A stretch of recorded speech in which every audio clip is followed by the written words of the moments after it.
In the previous section, we looked at illustrating counting or organized counting of permutations, and one of the key things was that we were using things like tree diagrams or lists to illustrate the actual options that are out there. And so now we're going to move into using what is called the fundamental counting principle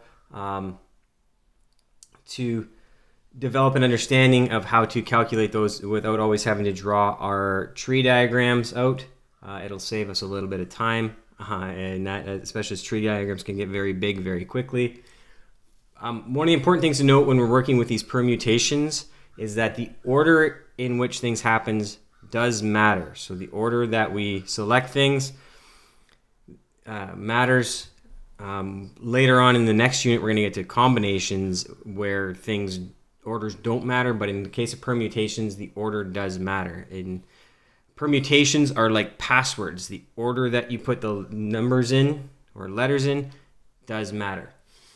So we're looking at the fundamental counting principle in this section.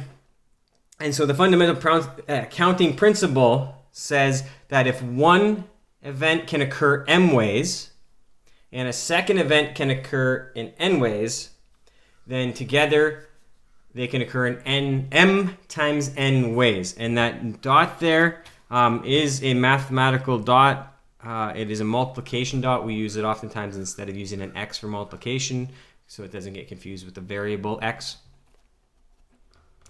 So in our example here, we have a food truck offering burgers or hot dogs with a side. The side options are fries, chips, or salad. How many meal combinations are available? We've done a question like this before. And so if we take a look at this as a tree diagram, our first option is that we can buy a burger or we can buy fries. So there's two options there. And then once we've picked one of those, our next option is to pick fries, chips, or a salad.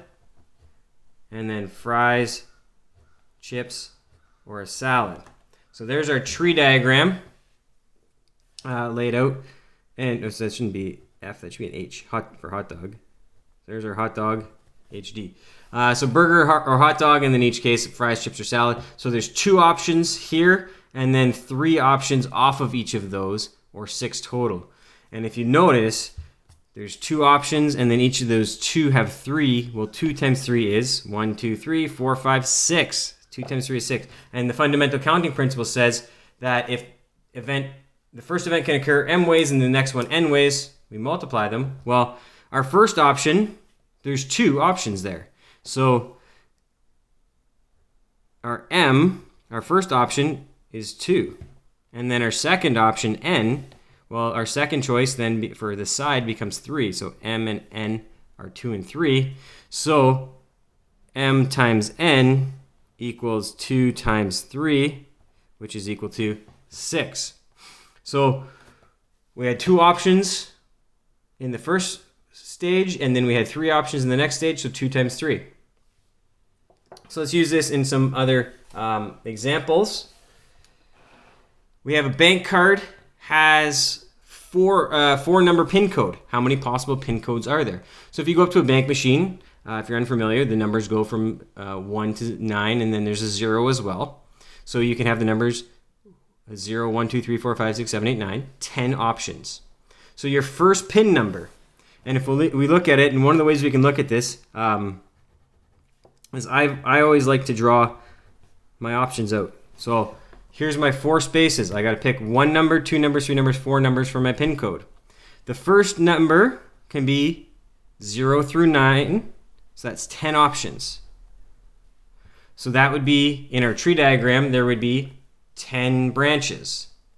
The next option, I can still pick the same. I could have a number like 5555 and have it repeating, so I can reuse numbers.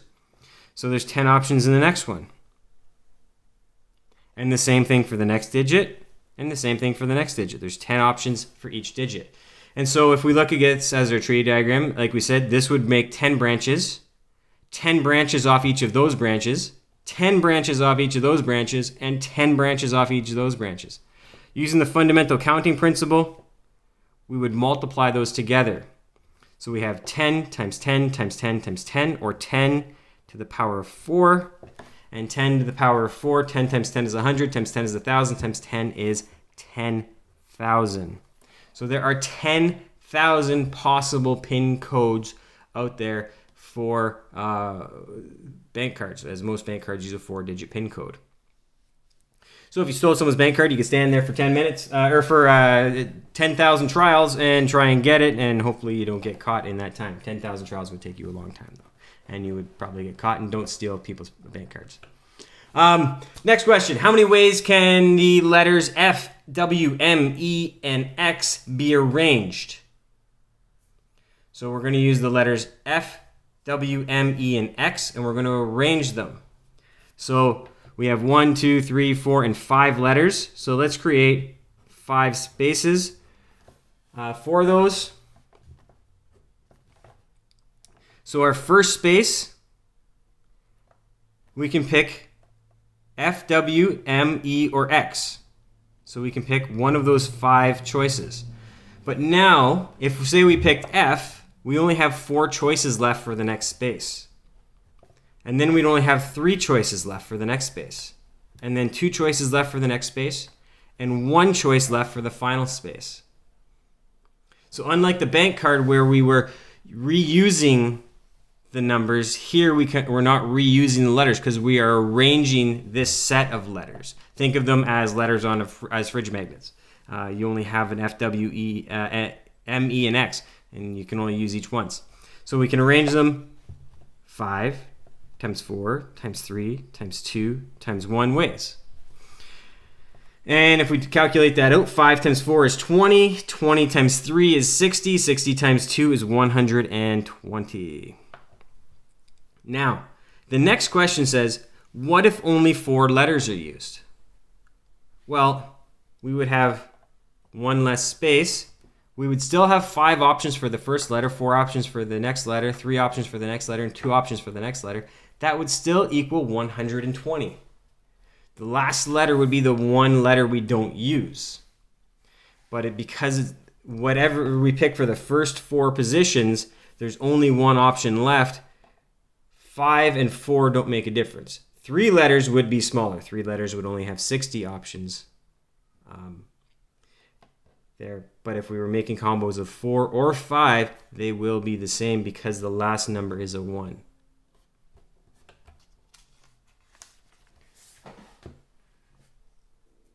So with the fundamental counting principle, the key takeaway is that if we're picking things in an order, we're multiplying how many outcomes at each stage.